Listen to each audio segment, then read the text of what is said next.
Welcome to Tales from the Fireside by RODEAX and Dan Lee, a collection of grim tales to light your way through the long dark of winter. I wondered if you would be joining us tonight. Well, don't just stand there. Close the door, shut out the bitter cold. Come, sit, for the story is just about to begin. Cold winter air ripped through the village in the mountains, and snow fell so desolately among the skeletons of the forest. It seemed so long ago that the trees had lost their leaves, even longer that they had blossomed, strewing their petals all along the dappled path of the forest, paving all in the gentlest hues of pink. Kaito often stared out the window at the trees. In the summer, he and his sister would pick cherries, but now no fruit grew, and the cold heckled them bitterly, urging them to stay inside and find indoor games to play. This was Kaito's 8th winter, and although he liked to remind his sister that he was the oldest and was therefore almost a grown-up, the way the snow fell in fresh blankets still made his heart pound with curiosity. Hana was 6 years old, Kaito 2 years her senior, and as far as young siblings went, the two were on reasonably good terms. Often they would play together in the yard or in the house, and as a general rule, Kaito was very good at letting Hana join in his games. However, like all people, big or small, every now and again they would find something to disagree on. Sometimes Kaito would find Hana very annoying, but no matter how they might fight through the day, they would never be angry for long, and by the time their mother would tuck them in and read them their bedtime story, they would have all but forgotten their differences and go gently into the arms of sleep. Kaito's father, on the other hand, was quite the opposite. After working long hours in the city, he would come home late, rarely before Kaito and Hana had gone to bed. Sometimes they would hear him come in when the world outside their windows was dark, and they would lay in their beds, together in comforting silence, listening as their father arrived home. He was always loud and clumsy when he came back late, as if he was so tired from working that he could no longer hold a sentence, and his words would all run into each other like the beads on a dangling necklace. Kaito thought work must be very stressful, for his father would sometimes shout and rage at their mother when he came home in the middle of night. On these occasions, Hana would often climb out of her own bed and wander across the room to take comfort with her big brother. Tonight it was particularly cold. Frost had already left a dull sheen on the window panes, and all of the leaves that littered the ground had frozen into icy peaks that crunched underfoot. Kaito and Hana had already washed and changed into their pajamas, and after reading them a favourite bedtime story, their mother had swiftly kissed each of them on the forehead and turned out the light, bidding them pleasant adventures wherever their dreams might take them. Kaito had to pull the blankets up around his ears to keep out the night's bracing cold, but he never pulled the blanket all the way over his head for fear of the creatures that lurk in the night, waiting to catch unsuspecting children who had let their guard down. Although they had never spoken of it, Hana did exactly the same, for only a foolish child would not fear what lurks in the dark. They had not long drifted into the woolly realms of sleep when Kaito and Hana were startled awake by the sound of voices down the hall. Kaito turned and met Hana's gaze. Of course, their father had returned from work. There were thumps and thuds as he made his clumsy way about the house. Kaito had never seen him like this, only heard him, and he could only imagine the way his father must drag his feet and toss his limbs heavily this way and that, as if they were made of lead. "Kaito," whispered Hana from across the room, "why is Daddy so noisy?" "He's tired from work," replied her brother. "When grown-ups go to work, they get tired and slow." "Oh," said Hana. Kaito imagined his father's slow and lumbering movements, as if he were a clockwork man who had slowly but surely ran down throughout the day.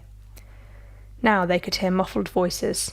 As usual, their father stumbled over his words, elongating syllables and stringing together strange and disjointed sentences. Kaito and Hana couldn't hear his words. They assumed he was talking about work, but the capricious rhythm of his voice was enough to warn them to remain quiet, and silently listen from the sanctuary of their bedroom. Now the steady tones of their mother joined in, their voices tripping over one another, louder and louder and quicker. Hannah dangled her legs over the edge of her bed and quietly dropped to the floor. She made her way across the room and crept in beside Kaito. It wasn't often they heard their mother this angry. Only on days when Kaito and Hannah would fight, causing their mother's blood to run hot and red. Kaito remained silent, and although he didn't tell her, he was secretly glad of his sister's company. Now there was a long silence coming from down the hall. Kaito held his breath.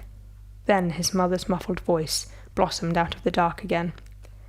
Hannah quickly drifted back to sleep, laying beside her older brother, and after some time, when the raised voices fell into silence, Kaito too fell asleep. The next day their mother's face was drawn and tight, and Kaito judged by her harsh quiet that it would be best to play elsewhere. But Hannah wasn't quite so attuned to the silent language of grown-ups, so running in from play, she went to find her mother, quietly doing the laundry, tears running down her cheeks, dripping into the soapy water.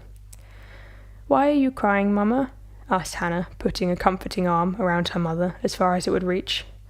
"I'm not crying, Hannah," their mother replied, tightening her lips into a strained smile. "Go and play with Kaito." Hannah, of course, could see that her mother was crying, but at a loss, not knowing what to do, she returned outside to find her big brother.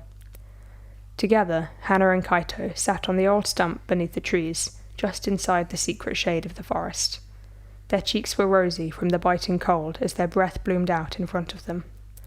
They knew that their father had made their mother cry. They simply knew it. And speaking in hushed voices, huddled together in their little world, they wished and wished for the man to be punished. Night-time. Darkness had long since fallen, and all along the winding roads up into the mountains, nocturnal creatures had emerged to own the night. Katashi's headlights splashed from ground to trees and back again as his car jostled over bumps in the road. Deer scarpered this way and that to avoid the monster in their midst. As always, the music was loud, and as always, he had drank too much, and it was only his firm muscle memory that stopped him from veering off-piste and tumbling down into the mountain's wooded depths. His wife didn't know where he was, nor did she know where he had been, but by this point she would be a fool not to have her suspicions. Katashi cast her out of his mind. It was easier that way. That way he could recapture his former glory in peace. Not far now. He had reached the final stretch of woods that led up to the house. Another mile and he'd be home. Then something peculiar happened. As his car climbed ever higher, washing the naked trees in a shifting ghost light, his headlights came upon something unusual.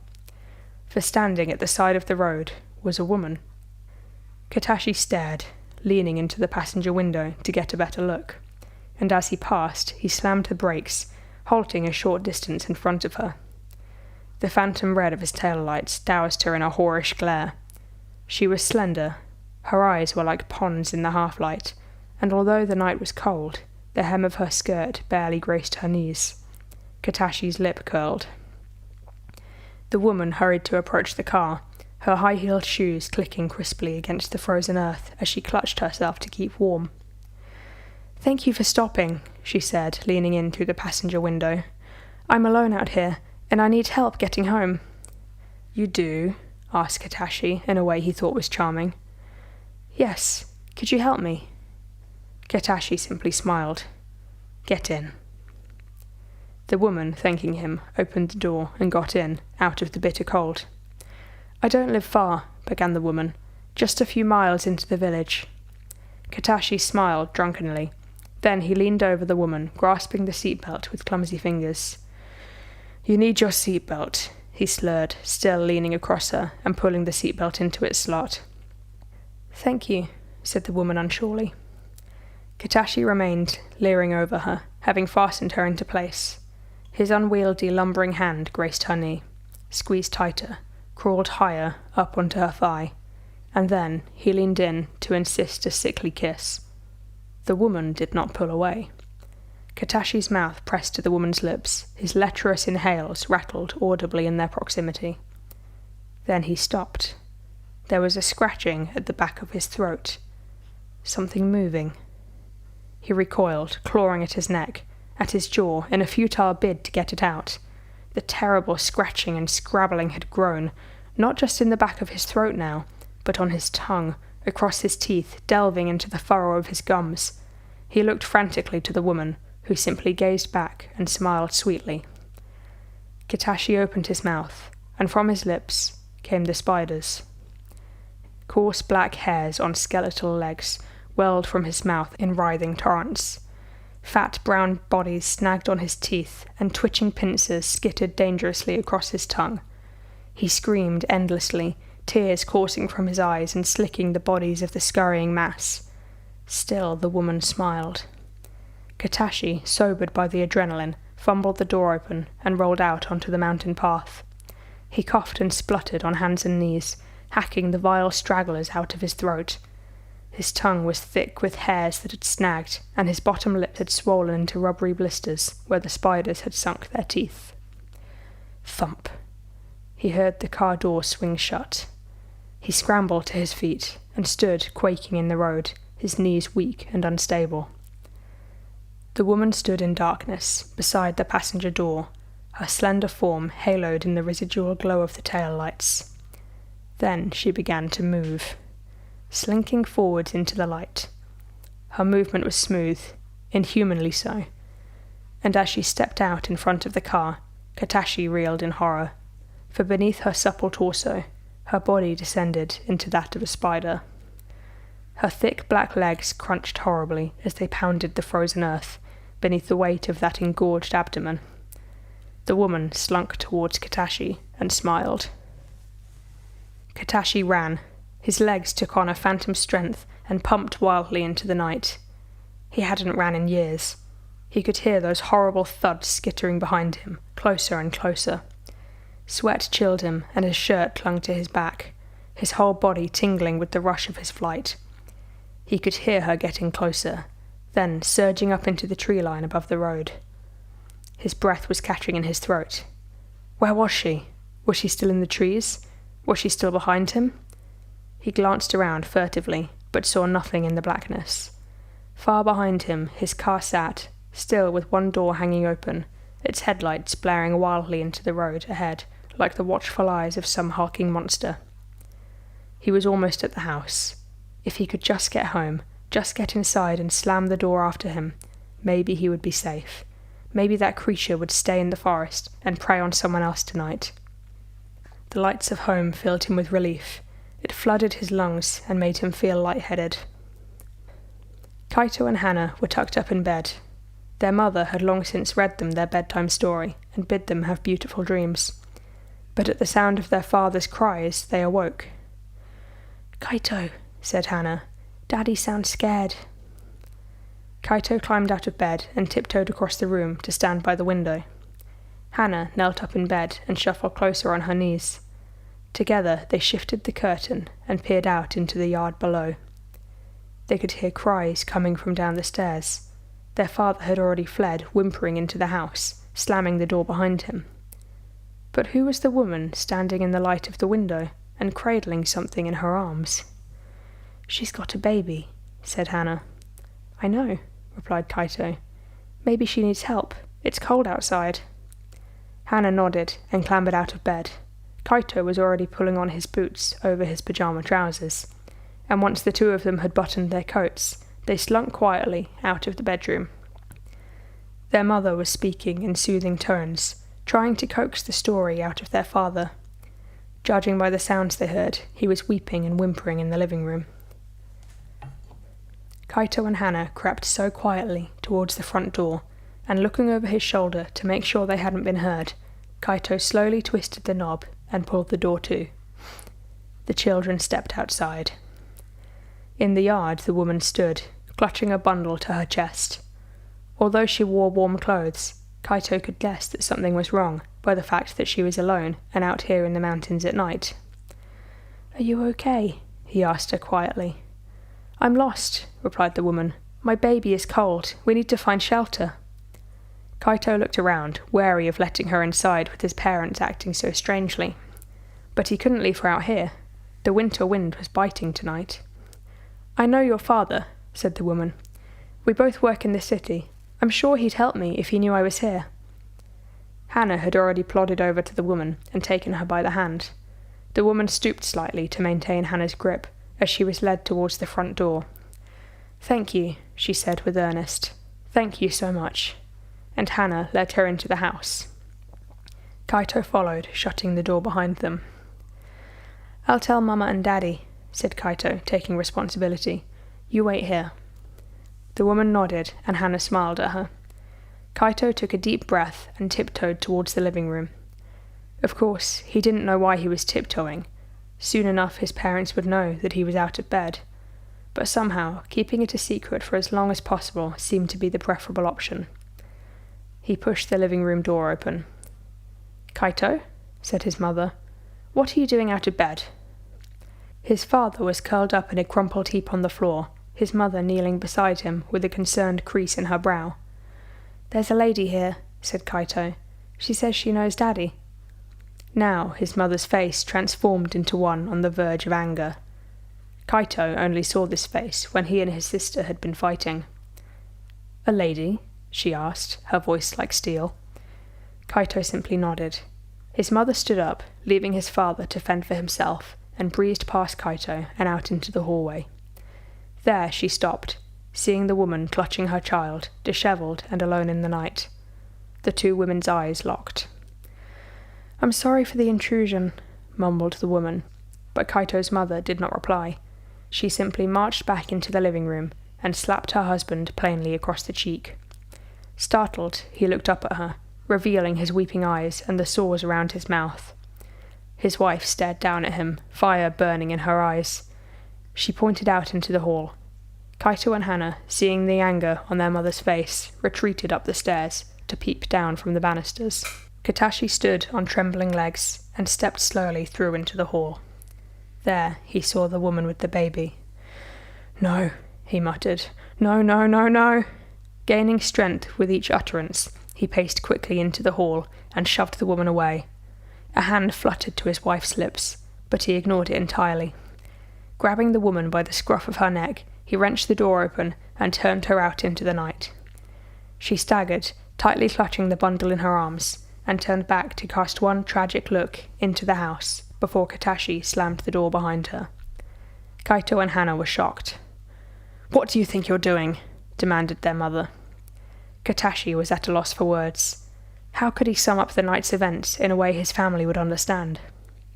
His wife stormed towards him and opened the front door wide. The woman still stood, babe in arm, out in the front yard. "Go," commanded his wife, fixing him with the coldest stare. And still Katashi stood, motionless, his swollen face giving him the look of a simpleton.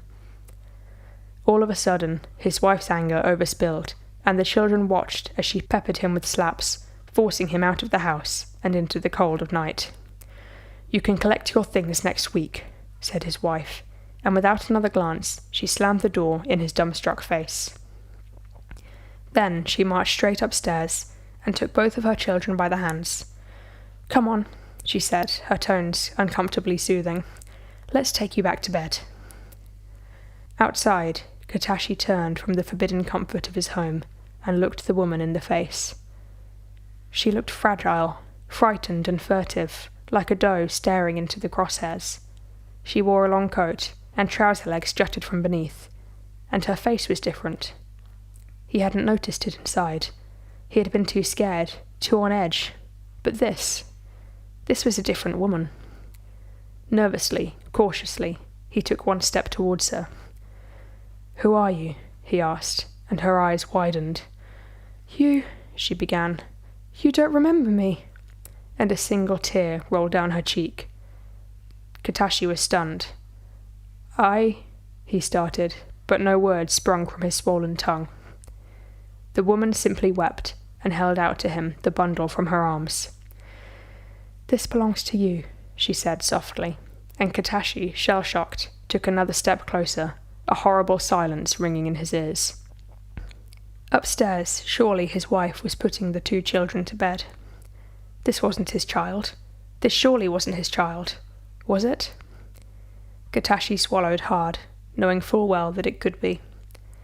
He took the bundle in his arms, feeling the weight of a baby inside it. He held it closer, cradling it. Its face was obscured by the soft folds of fabric. He looked up at the weeping woman, and she gazed mournfully back at him. His bruised lips felt far too dry. Slowly, so slowly and gently, he lifted the fabric that swathed the bundle. But beneath, there was no child in his arms. The gossamer mass trembled in the blanket, white strands crisscrossing over one another, lit by the thin light of the moon. Katashi stared, mortified. Quickly, the spider's eggs hatched, spilling thousands upon thousands of venomous children that ran skittering up Katashi's quaking body. He flung the bundle away in shock, but to no avail. His eyes locked with the woman before him, who simply smiled and turned, walking gracefully back into the darkness of the trees. Katashi wept. He would have cried out, but for the scuttling surge that writhed and skittered into his mouth, forcing themselves up into his nostrils, nestling into the deep caverns of his ears. He couldn't breathe, and he couldn't see for the twitching mass that covered him. Slowly he fell to his knees, and then collapsed onto his front. When he was dead, from venom or suffocation, the thousands of children dragged him away, back to their home in the forest. Kaito and Hana slept through the night, tossing and turning for strange dreams that evaded them when they woke. Of course, their father never returned, and gradually their mother was able to banish his things from the house, until all that was left was the resemblance the children bore on their faces. They lived happily, no more disturbed by the shouting at night, sleeping soundly and living peacefully for years to come. We hope you've enjoyed tonight's grisly tale. Please join us next time for another adventure into the dark unknown.